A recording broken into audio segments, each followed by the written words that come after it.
Libre penseuse, libre penseur, bonjour à vous et bienvenue sur la chaîne de Océan de Coach, chaîne 100% coaching. Et ici, Mélanie Aina-Rokaveri, coach professionnel, j'accompagne mes clients à réfléchir, décider et agir, même quand ça semble difficile. Et aujourd'hui, nous nous retrouvons pour un nouveau bric-à-brac d'idées et j'espère que vous allez bien, que vous vous portez bien malgré ce temps très chaud que nous avons. Donc je vous invite également à prendre de quoi vous rafraîchir aussi pour suivre le voyage que l'on va faire aujourd'hui. Et le thème choisi aujourd'hui est entre peur et volonté.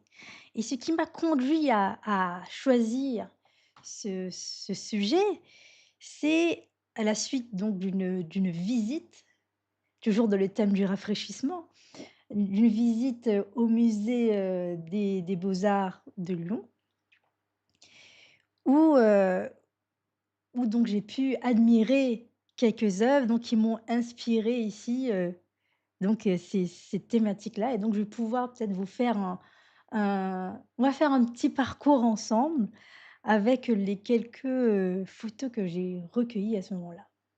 Et chose que je voulais dire aussi, c'est que, moi quand je suis allée, dans ce musée-là, alors c'était la deuxième fois, j'avais pour idée de de faire le tour, de faire tout le tour, c'est-à-dire de compléter et finalement, ça a été un échec et pourquoi? Parce que, eh bien, au vu de l'intensité, du de ce que ça demandait des fois d'être en face d'une œuvre, de tout ce que ça demandait, je me suis rendu compte que si on veut vraiment dialoguer avec une œuvre, eh bien, ça aurait été difficile en tout cas de le faire d'un coup. Donc, je suis partie, je crois que c'était au premier étage et je suis donc restée à là et encore j'ai pas tout fait dans cet étage-là. Mais j'ai pu quand même recueillir un certain nombre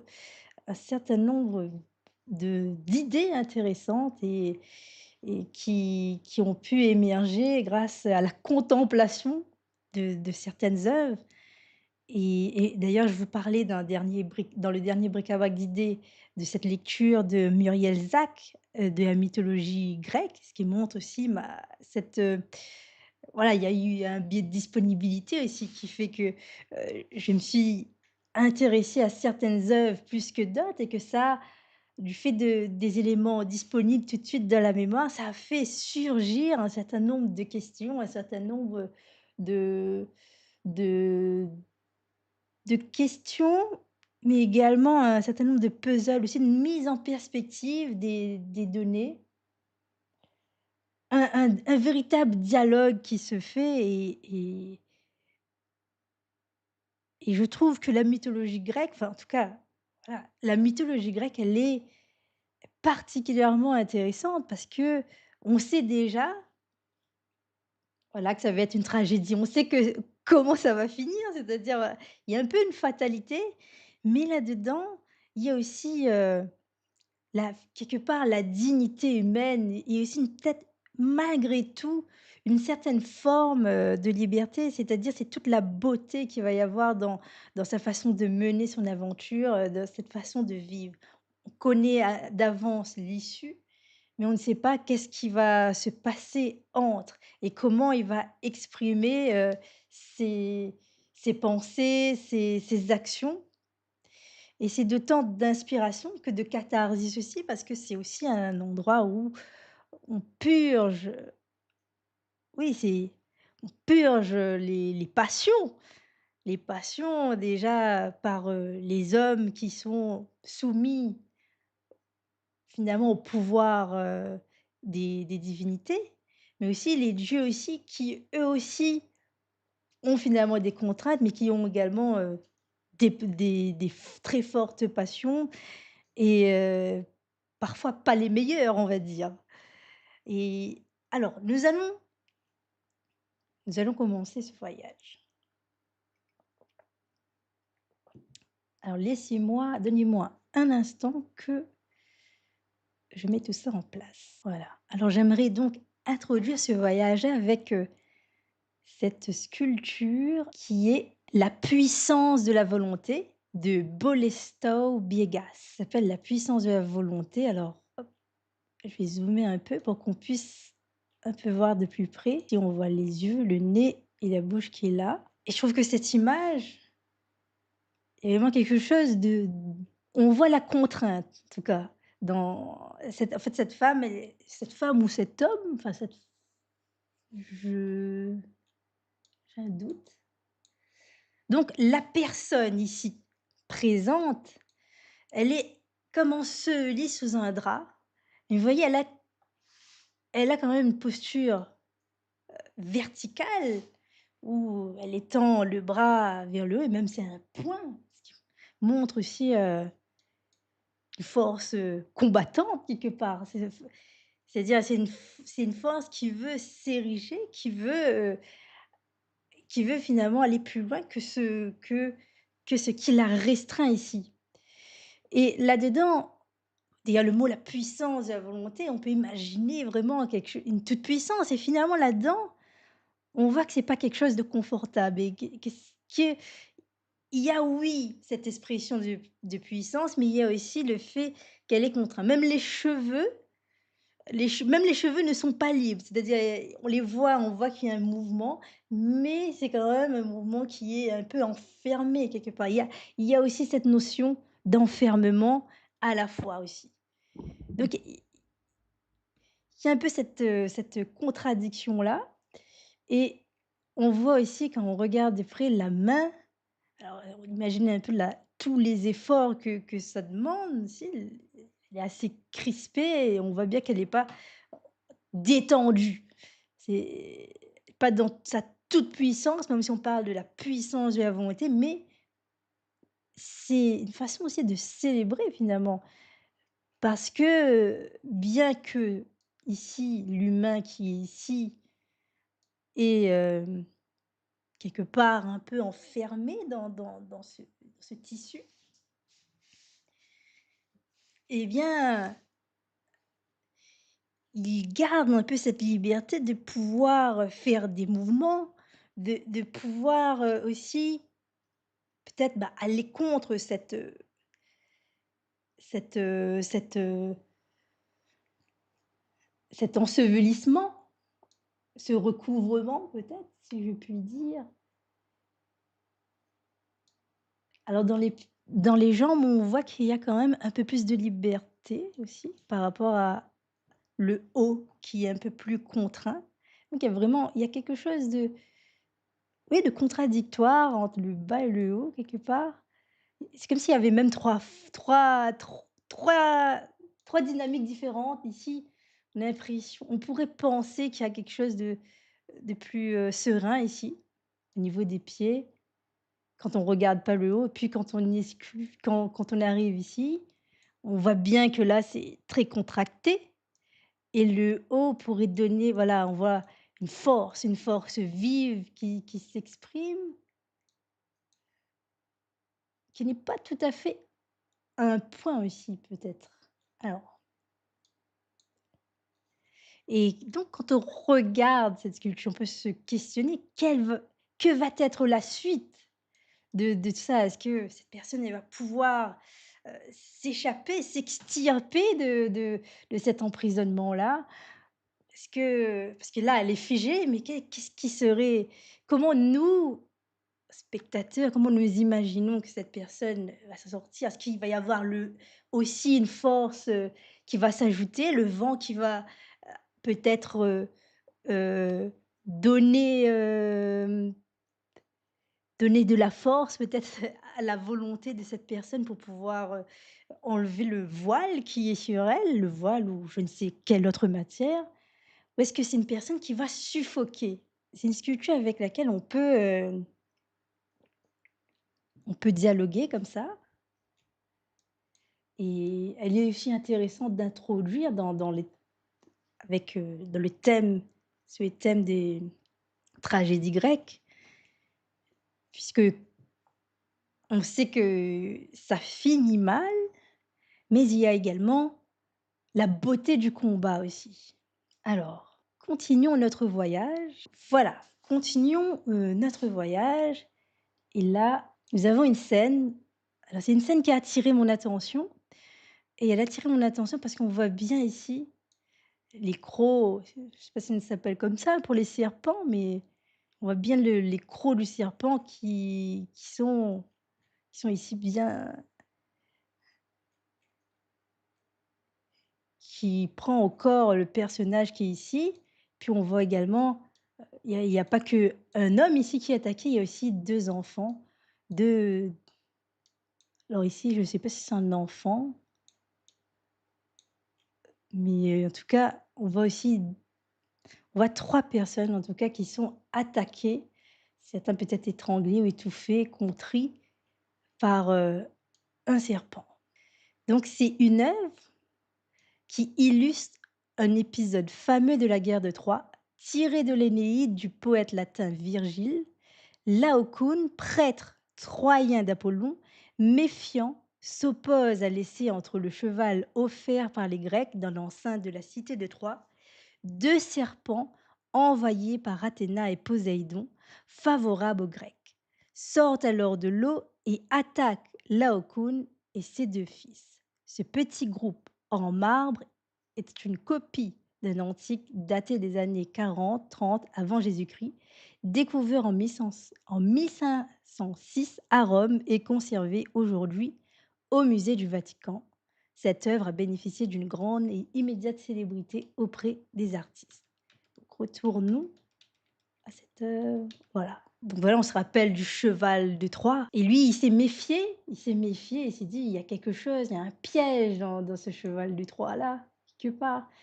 Et parce que il s'est opposé à ça, qu'est-ce qui s'est passé? Donc 2 dieux, pour montrer encore, l'inégalité de pouvoir, c'est-à-dire lui, où il souhaite protéger son peuple et donc ériger sa voix et dire, qu'on ne devrait pas faire entrer de la cité, qu'on ne devrait pas faire entrer ici le cheval de Troie parce qu'il peut y avoir un danger ou il ne sait pas pourquoi, mais voilà, il sent il y a quelque chose qui l'alarme quelque part et donc lui, il exprime cela. Donc c'est une prise de parole et cette prise de parole et donc tout de suite, il y a des conséquences. C'est Poséidon et Athéna, donc qui vont agir, qui vont envoyer ce serpent-là pour, s'occuper de cet homme-là, de ce malheureux qui a voulu ériger sa voix et prévenir et de ses 2 fils. Donc là déjà est abordé déjà le thème, de la mort, mais encore plus loin que la mort parce que c'est pas une mort naturelle, bah, l'assassinat. Là, c'est une mise à mort, s sur ordre, de par préméditation quelque part, enfin, des dieux ici. C'est donc et aborder ici plusieurs thèmes, la mort, mais aussi, ben, la peur aussi, la peur d'ouvrir sa bouche quelque part parce que regardez les conséquences qui peut arriver à pourtant une parole qui aurait été très utile pour les Troyens et qui, bah, finalement est mise en échec ici et puis rappelons-le, on est aussi devant une tragédie, heu, voilà, il y a bien des choses, il y a bien la fatalité qui va se produire donc cette parole aurait été contrée d'une manière ou d'une autre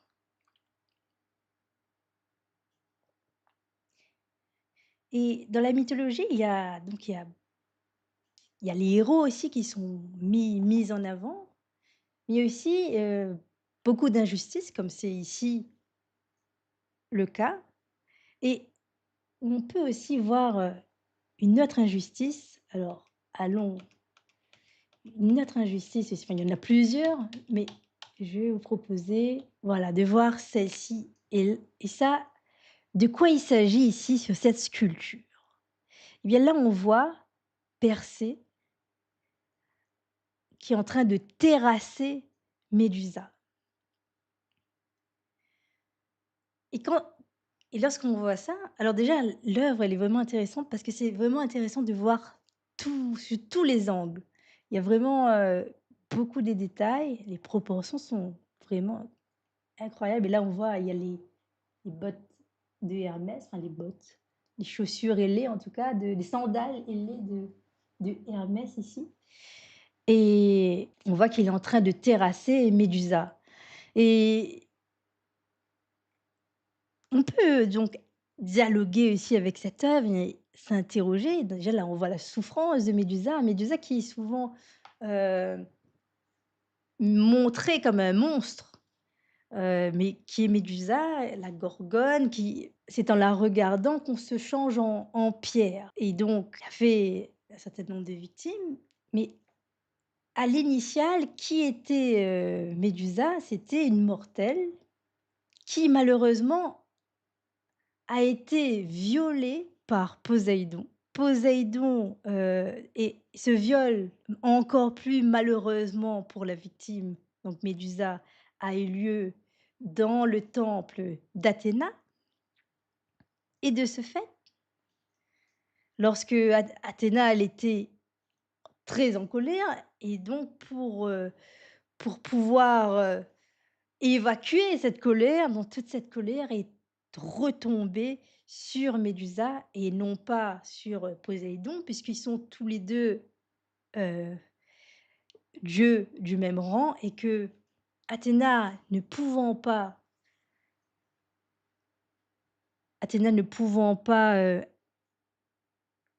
agir en tout cas vis-à-vis elle pouvait pas se venger directement sur Poséidon donc elle agit sur la personne où c'est possible de le faire et pourtant une personne qui est ici innocente, parce qu'elle-même elle est violée, elle n'a pas choisi et donc elle est transformée en, en ce monstre-là, en Médusa avec, les serpents sur la tête et quelle est donc l'histoire? Qu'est-ce qui amène Persée lui de venir terrasser cette Médusa qui a déjà un destin déjà bien tragique et là on voit bien elle avait déjà souffert et elle souffre encore. Voilà, on voit bien les cris, le regard, on voit b et donc qu'est-ce qui l'amène lui? Et bien, c'est aussi, un acte, encore égoïste, on va dire, de quel était son nom? Polydacté? Je sais plus. Alors c'est en tout cas, c'est un homme qui voulait c'est le roi, donc c'est un roi qui avait des vues donc sur sa mère qui s'appelle Danaé et qui pour l'éloigner, il a donné donc pour ordre de tuer Médusa et qui revenait pour lui, à tuer finalement, Persée parce qu'on ne revient pas, d'une telle expédition-là. Sauf que, Persée étant le fils de Zeus, il a reçu donc il a des alliés de taille avec lui, dont Hermès qui lui a offert, ses sandales. Il y a aussi l'aide, je crois, de Zeus aussi et puis il a l'aide d'Athéna qui lui, procure donc, me semble un bouclier qui lui permettrait donc de pouvoir voir Médusa sans contact direct avec son regard, donc sans se changer en pierre. Donc qui permet donc de déjouer les les les les pouvoirs, de Médusa et donc ici, de la terrasser avec toute l'aide dont il a eu et donc ici la pauvre, Médusa finalement bien, voilà, comment finit son histoire et encore que on n'aura pas encore fini de l'utiliser et je dis ça parce que alors voyons.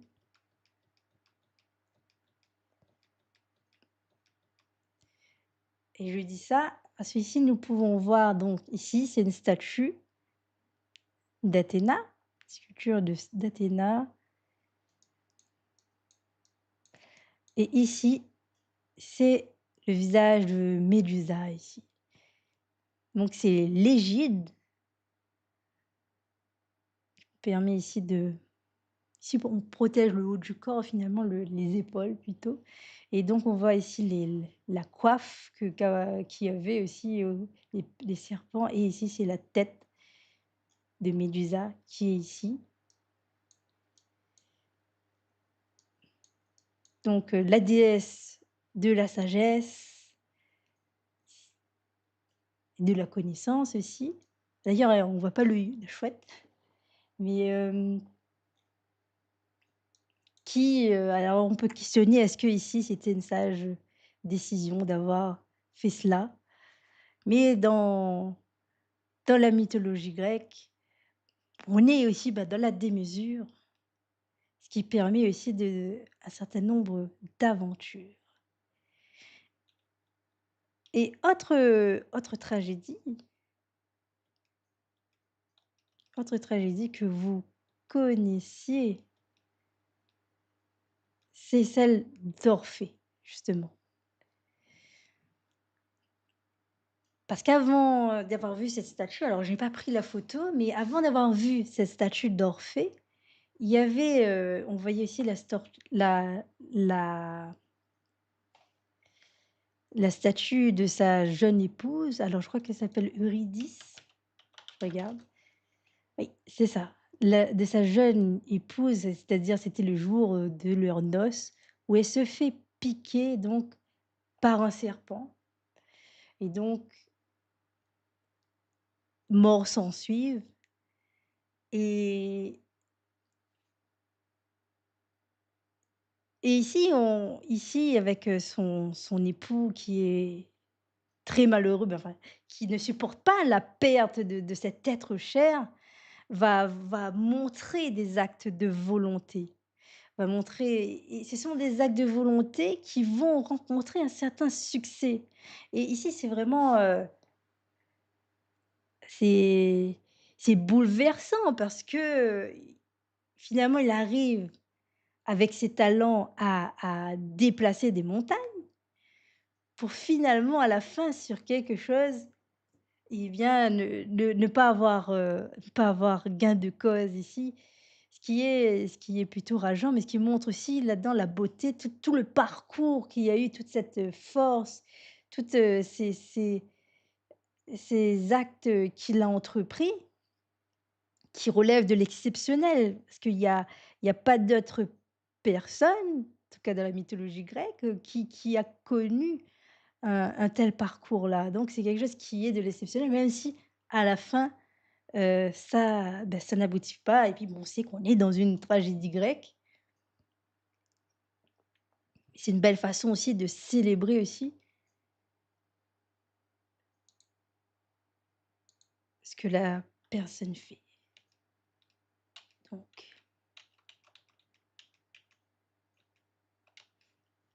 donc ici, c'est une sculpture de Marc le Riche, Orphée suppliant Charon. Donc Charon, c'est la personne la personne, l'être qui qui guide les barques, c'est le qui peint alors je vais lire ainsi donc: «Le poète Orphée, désespéré par la perte de son épouse Eurydice, mortellement blessée par un serpent, entonne une complainte qui émeut les dieux, lesquels lui permettent de descendre aux enfers pour la sauver. Il est ici représenté en train d'implorer Charon, le nocher, conduisant la barque, qui permet de traverser le fleuve Styx, de le laisser monter à son bord pour qu'il puisse ramener sa bien-aimée dans le monde des vivants. À ses pieds repose la lyre avec laquelle il a endormi Cerbère, le terrible chien tricéphale, gardien des enfers. On voit un peu le cheminement ou les différentes étapes dont il a su faire face et quand il a fait face aussi à Hadès qui a conclu finalement un marché avec lui, qui est effectivement il pourra, retrouver Eurydice, ramener Eurydice à la vie, donc en tenant la main et en remontant, les enfers, mais à la condition et ça, c'est une condition terrible parce qu'on sait qu'Orphée, finalement, il échoue à ça. C'est, la condition de ne pas se retourner avant d'être sorti donc, des enfers. Or, à un moment donné, le doute se glisse dans l'esprit de d'Orphée et bien évidemment, il va donc aller vérifier si Eurydice est bien à sa suite et que c'est pas un piège ou quelque chose comme ça et lorsqu'il se retourne, eh bien Eurydice sombre à jamais dans le monde des enfers et donc c'est encore c'est une double peine et là-dedans, dans cette condition que pose Hadès, elle est terrible parce que on voit bien que c'est joué aussi avec, psychologique parce que ça demande de déjà de faire confiance. Il y a ce jeu-là, mais aussi mais est-ce que finalement aurait-il pu résister à ça? Est-ce qu'il aurait pu résister à cette, condition-là? Parce que ça paraît bon, en tout cas là-dedans, il n'a pas pu le faire, mais c'est nous, en tout cas, une question que l'on peut se poser. Est-ce qu'on aurait pu parce que quand il y a quelque chose de simple, on peut se dire: «Ah, on aurait pu faire, simplement». Là, je parle de quelque chose de simple. On peut parler aussi de cet arbre de la connaissance, souvent dit dans la Bible, où, bah, Adam et Ève croquent dans le fruit défendu et on se dit: «Mais si l'ordre se résumait à ça, est tellement simple, parce que, bah, ça aurait été simple de finalement de l'exécuter?» mais finalement avec peut-être la tentation ou tout autre qu'est-ce qui se passe ici? Et est-ce que c'est aussi simple finalement de de respecter cet ordre-là?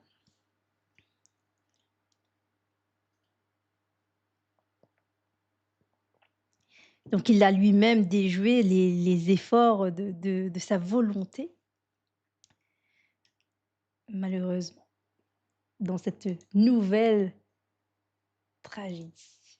Alors, ici nous avons une autre œuvre. Alors, ici, c'est la tête de la personne, son bras, et là, c'est son corps. Et ici, qu'avons-nous ici? Eh bien, c'est l'histoire de Narcisse qui, lui, pour avoir exprimé, sa voix finalement quelque part, va également connaître sa perte. Narcisse, c'est qui? C'est le fils d'une nymphe et sa mère apprend que son fils va pouvoir, vivre longtemps, mais à condition de ne jamais voir son reflet. Nous connaissons donc l'histoire de Narcisse, nous connaissons la fin et donc qu'est-ce qui se passe, pour lui? C'est que une nymphe lui fait des avances qu'il refuse et ce qui a, contrarié, les dieux qui vont, donc avoir, heu, une action néfaste envers lui, qui vont donc exercer encore, abuser de leur pouvoir finalement. Ils vont abuser de ce pouvoir-là en suscitant chez lui une soif et donc comme il a soif, il va aller, au bord de l'eau et donc on connaît la suite et il va voir son reflet et il sera tellement émerveillé par son propre reflet qu'il va s'y noyer et donc la tragédie se fait à ce moment-là, où il se fait ensevelir. Ici encore une victime, quelque part, une victime qui a pourtant par exercé sa voix aussi et qui a fait ses choix et dont ces choix ont eu malheureusement, des conséquences, terribles pour lui. Alors maintenant, on va sortir un peu du registre et on a cette sculpture-là. Donc on voit un enfant qui apprend, qui étudie et comme on voit à son expression, il n'a pas l'air très enjoué. Il n'a pas l'air très enjoué et moi ça me fait penser aussi, on pense enfin, ça fait penser aussi aux contraintes de l'apprentissage parce que on peut dire, par exemple, qu'on aime apprendre, Mais, il y a pas toujours il y a du plaisir dans tout ce qu'on apprend. Il y a parfois ces moments de solitude, ces moments d'ennui, ces contraintes d'apprentissage qui nécessitent un certain temps et qui nécessitent aussi de savoir gérer ses frustrations aussi, pour pas s'endormir, se ne pas, enfin, en tout cas, pour, continuer l'instruction finalement quelque part, qui n'est pas toujours, agréable à apprendre. Et si on parle de volonté, par exemple, on pourrait dire peut-être que cet enfant, il aurait voulu faire quelque chose d'autre, mais ça peut être également considéré comme un acte de volonté aussi d'aller peut-être que contre soi-même à ce moment où on éprouve des réticences, des difficultés dans l'apprentissage et de ne pas s'y enfermer face aux premières résistances, mais de continuer finalement à se mettre au contact, ici de la lecture, de ce qui stimule, qui stimule l'intellectuel, de ce qui stimule les apprentissages malgré, les difficultés. Pour que par la suite, justement, ça devient plus simple aussi. Et alors donc c'est de Pierre Devaux qui s'appelle «L'étude».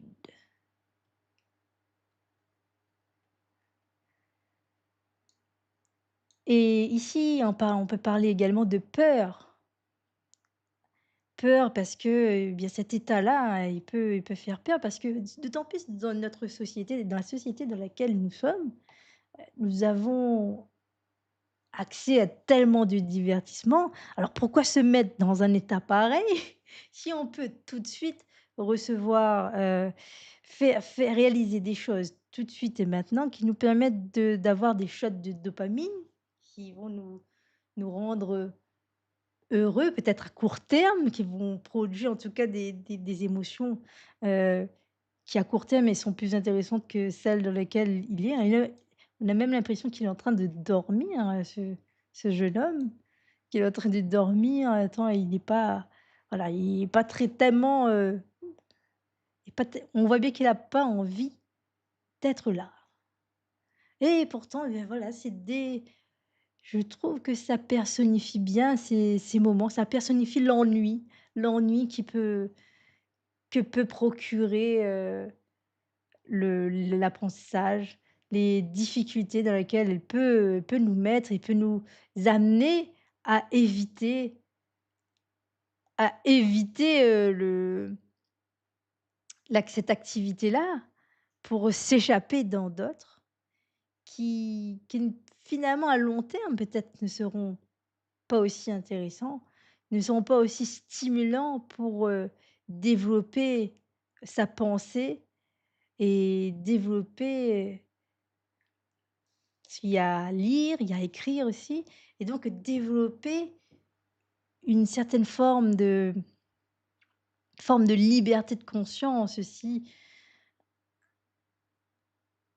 C'est-à-dire que plutôt que d'être assiégé, par exemple, imaginons on scrolle sur le téléphone, plutôt que d'être assiégé par des contenus dont on n'a pas choisi ici, eh bien c'est peut-être d'apprendre des choses qui vont nous permettre de sortir de en tout cas de prévenir les situations d'emprise, parce qu'on parlait aussi là-dedans beaucoup de rapports de force. Alors ici, on va dans l'extrême, on parle de la mythologie grecque, donc dans les acteurs, on a des dieux en face de nous qui eux aussi sont contraints aussi par d'autres règles aussi, mais nous avons des dieux et dans la vraie vie, ben, nous avons également d'autres acteurs qui vont vouloir happer notre attention, notre concentration et de notre part, ça demande aussi, hem, c'est vrai de la volonté, mais pas que de la volonté, des mises en situation aussi pour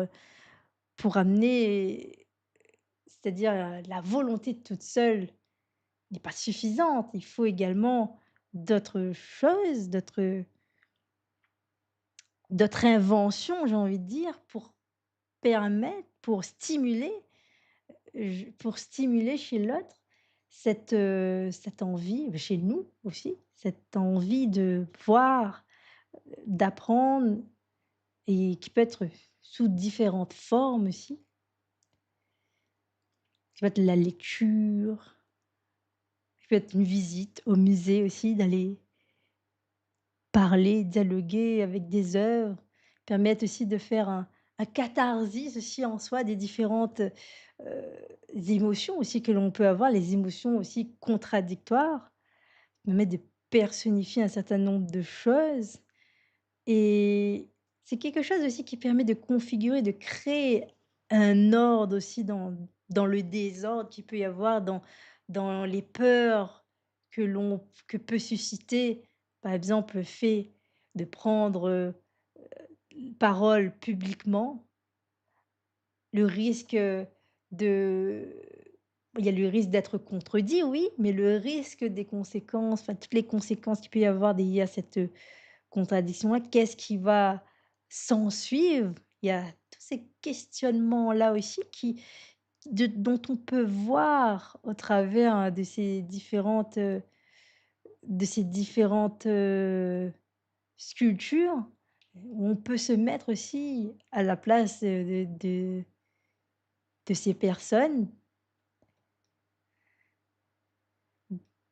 de ces personnes, il peut se mettre aussi à la place de Persée aussi qui lui, bah, il exécute une mission finalement quelque part et de l'autre côté, ben, on a une autre personne dont, bah, la tragédie ne fait que s'amplifier aussi de par c'est-à-dire l'héroïsme de quelqu'un, l'héroïsme de quelqu'un amène peut-être ici plus de tragédie pour, quelqu'un d'autre, si quelque part. Donc se pose également la question peut-être de l'éthique aussi, du questionnement de ses actions. Alors Persée n'avait pas toute la connaissance de tout ce qu'on de tout ce qu'on a pu voir nous dans les différents livres et là on le voit sous différents angles. Il y a là, ici, on voit son regard,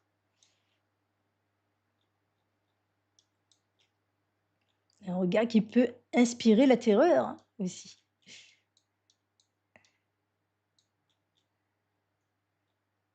Donc voilà ce petit voyage, au musée dans les sculptures. Donc je vous invite à aller, bah, vous rafraîchir, vous aussi et peut-être à aller voir, ça vous fera peut-être un clin d'œil, vous penserez peut-être à moi, à ce moment-là et puis de voir chez vous aussi ce que ça suscite comme questionnement ou peut-être comme envie de lecture aussi. Parce que ce qui est intéressant aussi là-dedans, c'est que nous avons ici alors la mythologie grecque, c'est quelque chose qui remonte et c'est un patrimoine commun sur lequel on peut discuter avec, même avec des étrangers et ça peut créer des liens aussi.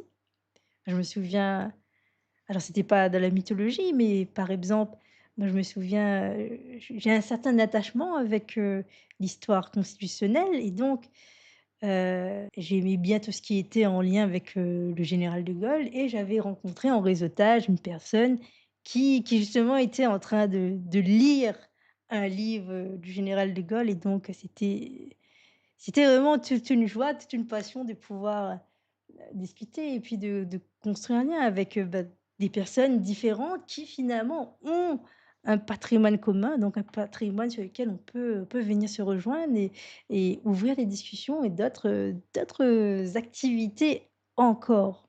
Donc c'est quelque chose qui appartient dans le passé et dans lequel on peut encore faire des choses dans le présent et dans l'avenir aussi. Alors je pense que je vais arrêter donc le live là-dessus et je vous remercie de m'avoir écouté.